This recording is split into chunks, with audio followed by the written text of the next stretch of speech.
संभल का विषय बड़ा विषय है और संभल में जो 4 लोगों की जान गई, 4 लोग जान अहमियत रखती है। कोई सब धन्ना सेठ के बेटे नहीं है, सब गरीब लोग हैं जिनकी जान गई। मैं फिर कहूंगा कि हिंसा किसी चीज का हल नहीं है। मैं हिंसा का समर्थन नहीं करता। मैं इस बात से इत्तेफाक रखता हूं कि हिंसा किसी चीज का हल नहीं है। जो जिन बच्चों की जान गई है, जांच होनी चाहिए। संभल का विषय बड़ा विषय है और संभल में जो 4 लोगों की जान गई, 4 लोग जान अहमियत रखती है। कोई सब धन्ना सेठ के बेटे नहीं है, सब गरीब लोग हैं और जिनकी जान गई। मैं फिर कहूंगा कि हिंसा किसी चीज का हल नहीं है। मैं हिंसा का समर्थन नहीं करता, लेकिन हर हिंसा के पीछे कोई ना कोई रीजन रहता है, कोई कारण रहता है। उस कारण को जानना भी बहुत जरूरी है।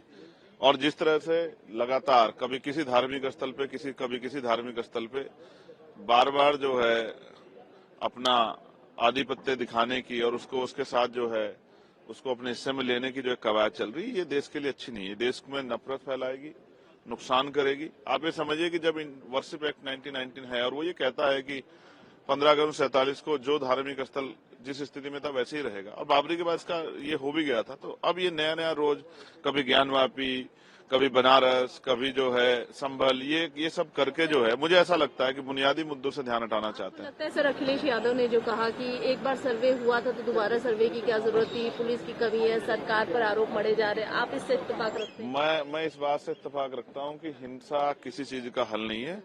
जो जिन बच्चों की जान गई है, जांच होनी चाहिए। और मुझे उम्मीद है कि जो मेडिकल हुआ होगा वो वीडियो रिकॉर्डिंग के अंतर्गत हुआ होगा, जिससे पुलिस की कार्यशैली पे कोई सवाल ना खड़ा हो और पता लग जाए किसकी गोली से जो है 4 लोगों की जान गई। 4 लोगों की जान अहमियत रखती है। आप ये समझिए ना, लगातार जिस तरह का जो है नारे लगे, धार्मिक नारे लगा के, अब ये बताइए अगर सर्वे के लिए जा रहे हैं सर्वे कमिश्नर, तो धार्मिक नारों का क्या मतलब है? ये उकसाना नहीं होगा? इस उकसाने में जो घटना हुई है और जिससे जिस तरह के हमारे देश की छवि खराब हो रही है, इसकी कौन जिम्मेदारी लेगा? तो पुलिस प्रशासन, एडमिनिस्ट्रेशन और सरकार तीनों का फेलियर है। और मैं फिर ये कहूंगा कि कोर्ट जाना चाहिए।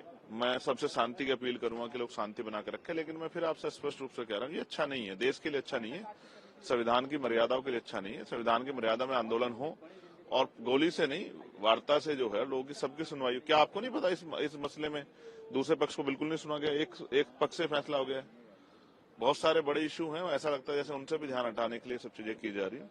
इनमें ईवीएम भी केंद्रित है, इनमें चुनाव में जो उत्तर प्रदेश में जो लोकतंत्र की हत्या वो भी केंद्रित है, और अडानी का भी मामला, कहीं ऐसे मामला लगता है कि शायद उनसे भी ध्यान हटाने की कोशिश हो सकती है।